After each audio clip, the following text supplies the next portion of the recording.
Every morning is an opportunity to connect with Jesus. Whether you're looking to get started or looking to grow more, DDPC is for you. Join us as we connect with Jesus together.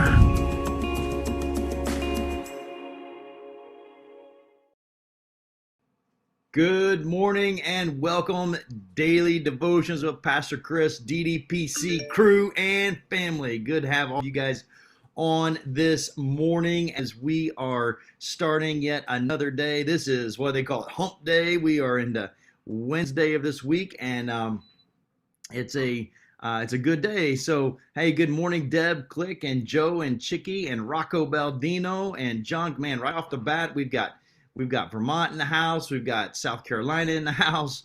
We have Oklahoma in the house. We got Terry Keenan's on, Kathy Lakowski. Good to see you, Tony Fetchy, William Schmidheine, teenager extraordinaire, Kim Zabo with us. Good to see you, Janetta Dobler, John Cookson, and others are still coming on. So welcome all you guys. Good to have you on with us.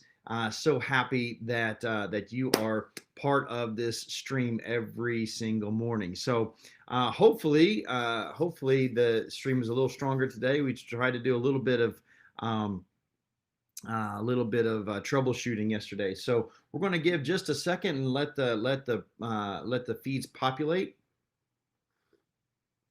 Fuse in the house. Hello, young adults, man. Tanya Taylor, good to see Tanya. I'm sorry. When I read it, it's Tanya. When I see you, it's Tanya. I know the deal. I just, don't hate on me because of that. So Daniel Ozavikas, good to see you. Samantha Andres, God bless all of you. Scott Dobler, Laura Arajo, good to see you. Good morning, every single one of you. Anne Marie Griffith, God bless you. Good to see you on as well. All right. Well, today I want to talk to you on the subject of, in short,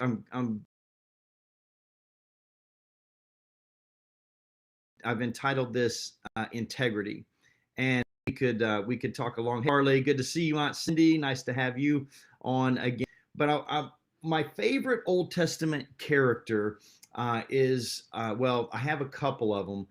My favorite book is the Samuels, 1st and 2nd Samuel. My favorite Old Testament character is Abishai, but my favorite Old Testament prophet is Samuel. Hey, good morning, Jeanette. God bless you, my beautiful wife. Amen. Gene Hickman is on. God bless you. Betty Diaz. Great seeing you on the green, Betty. Susan Hotchkiss, Nancy Desjardins, Carmen. Good to see you on, Carmen. God bless you. Mary Saucier. God bless you. Continuing to pray for your family. God bless all of you guys. Kay Archie 17. Good to see you on this morning. God bless. And so I want to read to you from 1 Samuel today, because Samuel was this intriguing character. He was dedicated by his mom to the Lord from birth, and so she dedicates him to the temple. He serves under the prophet Eli or the high priest Eli in the temple. And interestingly, Samuel, from an early age, is faced with some real integrity issues. He's put under the care of the high priest to be dedicated to the Lord and to grow in the service of the temple, so that he can serve God in any capacity that the Lord wants. And the Bible tells us, when you open up 1 Samuel chapter 1, it tells us that the word of the Lord, or in other words, the spoken word of the Lord, the audible voice of God, was very rare in those days. But God begins to speak to Samuel, and he speaks to Samuel while he's asleep, and we'll kind of talk about that a little more in a minute. But at the end of the day, Eli says to him, because he thinks it's Eli, and saying to him, "Hey, Samuel, come to me. Hey, what's up, Tom Keefe? God bless you, bud." And so, hey, Narda, good to see you on. Andrew Lavish, good to see you. God bless you guys. And so he answers Eli 3 times, and Eli says, "Hey, listen, if you hear the voice again, say, yes, Lord, it is I." And so he does this, and God begins to speak to Samuel. Then he reveals to Samuel that Eli's sons, which were servants in the temple, tenders of the temple, that they were doing evil. And so he had to go back to Eli and he had to talk to him about this. So we're going to talk about that in the morning. It is the morning. In a minute, we're going to talk about that. But in any case, so fast forward, 1 Samuel chapter 3. This is where I really want to focus on, and this is where the integrity piece comes in, because that was a hard thing that he had to do. But because he was faithful to God and not fearful of man, it continued to accelerate Samuel in the things of God. And so this is the essence of what I want you to capture today in our short time together, is that when we are faithful to God, even though it may cause man to be upset with us, right? That we can always, hey, what's up, MK? Good to see you. God bless. We should always be faithful to God. Our integrity should always be to that of the Lord. So 1 Samuel chapter 3 and verse 19, it says that Samuel grew and the Lord was with him and let none of his words fall to the ground. That's pretty powerful. Samuel grew, the Lord was with him, and none of his words fell to the ground. Now, to me, like if in other words, if everything, imagine this, if every word that you said, everything that ever came out of your mouth could be broadcast to the world and there would be no shame in it, right? That is what the essence of this verse is saying. In other words, there is a tremendous freedom that comes over you when you have nothing to hide. When everything that comes out of your mouth is integral, that it might be truth and the truth might hurt, but it's the truth. And there is a liberating that comes in your life when you have nothing to hide. You know, the very word integrity means this: it's the quality of being honest and having strong moral principles or moral uprightness. It's the quality of being honest. And in a world that is always moving the goalposts on morality, integrity can be challenging. It's getting more and more difficult to be able to trust anyone anymore, right? I mean, have you ever like confided in somebody and their words to you were, have some more coffee? No, just a minute. Hang on. My wife made me this coffee and it is so slamming, I can't stop drinking it. And I know if you're new to this stream, you know, hey, what's up, Sarah? God bless you. If you're new to this stream, you know that I hate it when people drink coffee on the stream, but I can't stop. So forgive me for that. In fact, why don't you just pick up your coffee? We'll have a little coffee chat together. But in any case, but have you ever had anybody like you're confiding them and you're talking to them and then they say, listen, don't trust anyone. I mean, like, what kind of advice is that? Trust no one. What are you supposed to do if I can't trust anybody? But truth is that in many facets of our life, we're encouraged to just lie. And you know, you got to tell a little white lie here or there. You got to kind of bend the rules. I mean, I know that these are the rules, but then there's the rules. Like there's the written rule and then there's the rules, right? And so, you know, and there's mentors in our life and people that we admire. And thank you guys for the coffee, Susan. Here, cheers. Okay. You got it. Yep. Fuse is drinking their coffee. God bless you. Janetta's got her coffee. Amen. And so there's people in our life that we admire and mentors that we have that quote unquote bend the truth or create their own truth. And they do that in order to get what they want or to get ahead. And you know, and the advice that the world says is like, listen, you're on this path to success in whatever endeavor you're in, and there's going to be casualties along the way. Yeah, some people are going to get hurt, but you got to understand, it's just business. It's not personal. And I got to tell you, I've been hurt by people in the past because it's just business, and it felt really personal. You know what I mean? And so again, that whole line is that in and of itself is a lie. It's not just business. It is personal because they are personally trying to launch themselves ahead, get more money, seal the deal, get the position, acquire the prize, win the race, whatever it is. It's just business. No, it's not. It's very personal. And so what happens is that we become accustomed to compromise, and we begin to compromise our integrity or the quality of being honest. And we compromise morality because everybody else is doing it. So why and so then you got to ask yourself, well, whose law are you following, God's or man's? And you say, well, I've got to be willing to bend in this area because I've got to do that in order to get ahead. And so what we're taught to believe is that you will get where you need to go, and it's going to be worth even hurting people along the way because you're going to be free in the end. You're going to have more freedom to be able to, once you reach certain levels, then the people that you've hurt, you can go back and you can help them and or whatever, and you're going to have power to do good. And listen, this is all lies. In fact, you ever heard the term "caught in a web of lies"?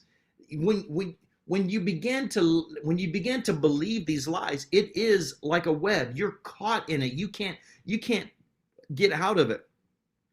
I remember years ago, like many years ago, my dad and I went fishing, and while we were in the boat, I went to go cast, and I went back, and my lure went behind me. It cast early, and we were on a boat, on a ski boat, and there's a ski rope wound up, and my hook got caught inside the ski rope, and it was all tangled up, and it was miserable, and it really frustrated both me and my father because we couldn't move on, and so we're trying to get this hook out of the ski rope, and it was just wildly tangled up inside of it. We were caught in a web, and it basically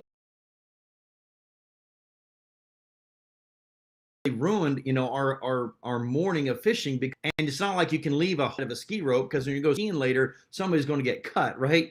So this is what lies do. This is what compromise of integrity does. This is what doing things on our own terms does, is that it corrupts our freedom path. It promises freedom, but what it's doing is it's actually sacrificing your integrity, because your integrity, listen to this, your integrity is not measured by what you say about yourself. Listen, if you're having to go around telling everybody how honest you are and how good you are and how godly you are and all these things, and you're having to sound your own trumpet, guess what? You probably have some real fatal flaws that you're trying to hide. And the truth is that you shouldn't have to rely on yourself to talk about your integrity. You should let God do your talking for you. Let God be your example, and see what other people say about you based on your integrity. You see, Samuel had lived a life among the people of God. He was dedicated to the temple as a baby, and so he had been around all this religion for a long time. And from a very early age, most theologians think around the age of 11 is when he heard the voice of God, the audible voice of God. And he knew about temple worship, he knew about the rituals, he knew how it all worked. But Samuel had witnessed leaders like Eli's sons who preached one way but compromised and lived life in a different way. They were dishonest, they were corrupt. And that was the example that was in front of him. And we become a product of our environment in which we grow up in. The sad thing is that can never be an excuse for our activity or our actions. We can't say, well, that's just who I am. No, when you ask Jesus to be Lord of your life, you're a changed person. So the old things pass away. So those old habits are supposed to pass away. The old way of doing business has to pass away. The old way of getting ahead has to pass away. The old way of winning the heart of the opposite sex has to pass away. The old way of doing things, it all changes. And now you're on a path of integrity. And And so if you're not careful, your past can begin to dictate your future. And God says, I don't want you. That's why I give you a new path. You know, without even knowing it, it would have been very easy for Samuel to fall into corruption. It would have been very easy for him to compromise as well, because that's just the way things are done. But Samuel didn't do that. He was true to the truth. He was true to the truth. And that'd be a great hashtag, true to the truth. He held that close to him. And at the end of Samuel's life, he could boldly stand before the nation and ask them to reveal any offense that he had committed against them. And that's what he did. If you read on toward the end, in 1 Samuel chapter 12, he stands before the nation. And understand, he is a very high respected prophet at this time. And he says, this is Samuel's words. He says, here I am, witness against me before the Lord and before his anointed. And they said, you have not cheated us or oppressed us, nor have you taken anything from any man's hand. They couldn't think of anything that had caused any problem. He was a man of integrity. Imagine if that was your testimony, or that you could stand in front of everybody in your sphere, the people that know you the most, intimately. If you could stand in front of them and say, hey, have I ever colored outside of the lines? Have I ever done anything that was wrong? If now's the time to say it. And that nobody could ever think of any wrong choice or bad thing or bad path that you were ever on. What an incredible testimony. You know, I am, as a pastor and as a leader, I am often asked to do reference forms for students going to college. They want a pastoral reference form or a leader reference form, or a friend form, you know, just somebody who knows them. People that are applying for scholarships, I filled out many forms. Whenever people are applying for leadership positions, like in colleges, for council positions on our stream that are professors, and I've filled out applications for job applications for them for different job titles. I've actually got one in my inbox today that it came 2 days ago, but I'm gonna fill it out today. Ministerial credentialing, I do those all the time. Internship programs. So anyway, my point is that I fill out a lot of recommendations. And some people, I get their application, and I get super excited to do those because there's just so much good I can say. And then there's others I struggle with, because I know that they want me to share only the good, but I have to be honest and present the whole truth to the institution. And so Samuel worked under the high priest Eli in the service of the shrine at Shiloh. And that night that he heard the voice of the Lord calling his name, he initially assumed that it was Eli. And so he went to Eli. He's like, yes, what is it that you want? And Eli's like, I didn't call you. And so he sent him back to sleep. And this happened 3 times. And so Eli realized that the voice was the Lord's, and he instructed Samuel to answer. He says, if he calls you, then you must say, speak, Lord, for your servant hears. And then once Samuel responded to the Lord and told him that the Lord told him of the wickedness of Eli and the sons of Eli, and that their dynasty had been condemned and destroyed. In the morning, Samuel was hesitant. He did, like, this is my boss, and I'm supposed to tell him that his dynasty is going to be destroyed, and he had to report that message to the high priest. But Eli asked him, he said, be honest, recount and tell me what the Lord said. And so he tells him, and then Eli merely responds this way. He says, the Lord needs to do what seems right to him. And so Samuel now, so time goes on. He's this established prophet of the Lord. He becomes a prophet all across Israel, from Dan to Beersheba, and he became aware of his prophetic calling from a young age. Then later in life, he becomes a kingmaker. He's the prophet that goes and anoints David to be king of Israel. And then later in life, he leads 20 people out of the, not 20, he leads the people of Israel out of 20 years of oppression under Philistine occupation. And he leads them out into victory. So he's in these mighty positions of leadership. And in all of that time, Samuel could have taken advantage of people without any regard. Yet because he carefully guarded his motives and kept his relationship blameless, because he was a man of integrity, Samuel could fearlessly ask the people to report if he had mistreated them in any way. And they said, "We can't find any fault in you." I got to tell you, it takes courage to open your life up to the scrutiny of other people. But Samuel did not fear what others were going to say about him. He didn't have to avoid anyone who he may have offended. He had a confidence that comes from living a blameless, integral life. So here's the takeaway this morning. If you have mistreated others, you can't change the past, okay? But you can choose to live a life with integrity from this day forward. And it will be up to others to forgive. But this new path of integrity will free you to face any person without shame, knowing that you have behaved in a Christ-like manner. If your reputation is stained, seek forgiveness from the people in whom you have done wrong to, that you've offended. This goes back to what I preached about on Sunday when I said, when I was talking about revival, that revival, to be revived, it comes from, it's a heart condition.